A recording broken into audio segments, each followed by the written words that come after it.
Breaking news from India's defense sector, and this one sends a clear message. India is upgrading for war readiness, speed, and precision.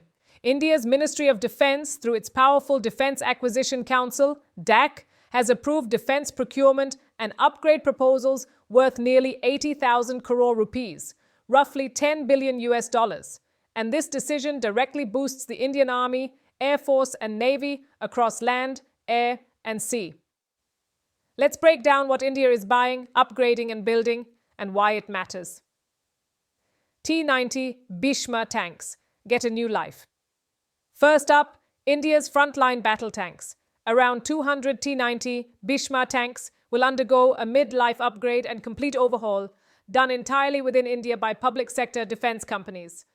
This upgrade will extend the tank's operational life, improve battlefield performance, increase survivability in modern combat. In short, India is making its armored force deadlier and longer lasting. Mi-17 helicopters to get major upgrades next.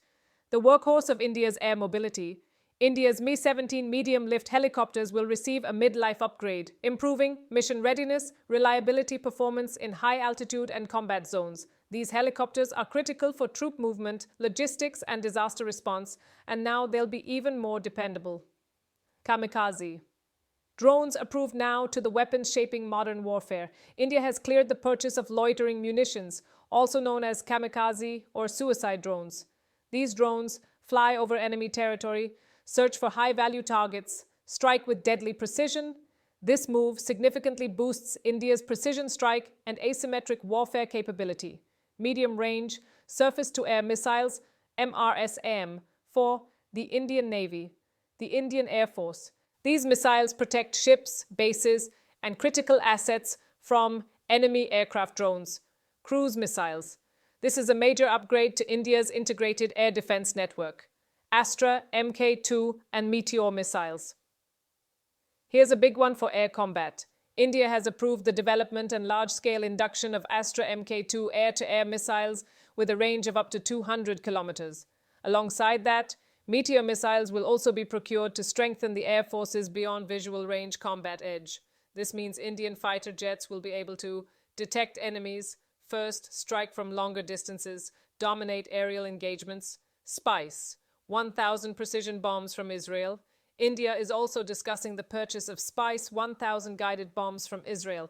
These are air-to-ground precision weapons, extremely accurate, combat-proven, perfect for striking high-value enemy targets with minimal collateral damage. Pinaka rockets now reach 120 kilometers. Now, artillery power. India will develop a new 120-kilometer range.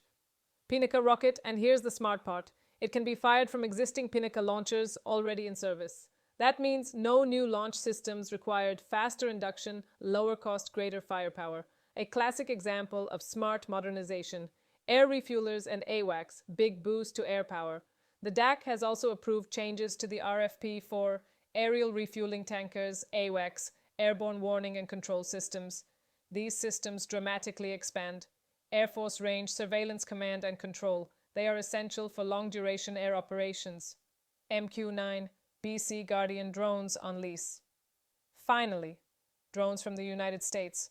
India will lease 2 MQ-9 BC Guardian drones for 3 years.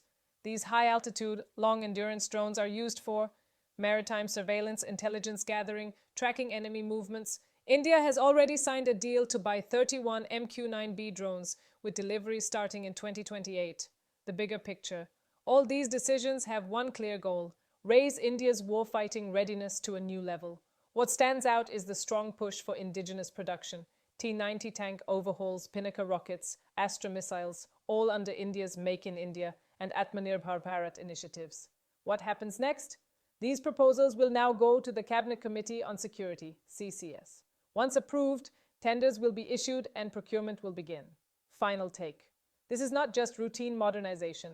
This is India, extending the life of its platforms, adding precision strike capability, preparing for high-intensity warfare, sending a strong strategic message to its adversaries. The Indian armed forces are clearly gearing up for the future. What do you think about India's massive defense push? Let us know in the comments.